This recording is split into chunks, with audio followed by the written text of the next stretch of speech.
দেশের রপ্তানি আয়ের বড় একটি অংশ আসে টেক্সটাইল ও তৈরি পোশাক খাত থেকে। শিল্পের পরিধি বাড়লেও সেই তুলনায় দক্ষ জনবলের সংকট এখনো বড় চ্যালেঞ্জ। এমন বাস্তবতায় রাজধানীর ফার্মগেটে আয়োজন করা হয় কর্মসংস্থানের টেকসই উত্তরণ, টেক্সটাইল শিক্ষার্থীদের জন্য প্রস্তুতি ও পথচলা শীর্ষক সেমিনার। সেমিনারের মূল প্রবন্ধে ডক্টর আব্বাস উদ্দিন বলেন, টেক্সটাইল শিল্পের পরিবর্তিত পরিস্থিতির বাস্তব অভিজ্ঞতা টেকসই কর্মসংস্থানের পথ আরও সুগম করবে।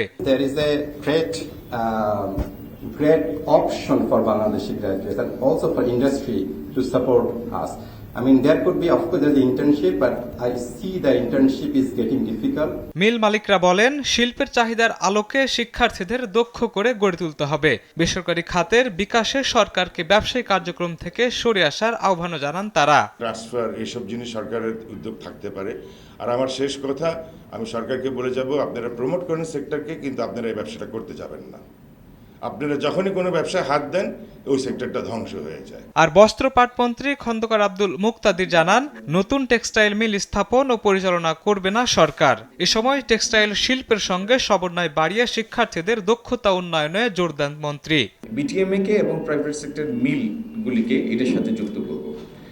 আর আমি যেটা চাই, বিটিএমএ এর কোলাবোরেশন, আপনাদের সক্ষম মিলগুলি 4-5টা সক্ষম মিলকে আমি একটা কলেজের সাথে যুক্ত করে দিতে চাই। সংশ্লিষ্টরা বলছেন, শিল্প খাতের চাহিদার সঙ্গে শিক্ষা কার্যক্রমের সমন্বয় ঘটানো গেলে দক্ষ জনবলের ঘাটতি কমবে, পাশাপাশি বাড়বে কর্মসংস্থানের সুযোগ। শাহিনুল ইসলাম সাগর, দেশ টিভি, ঢাকা।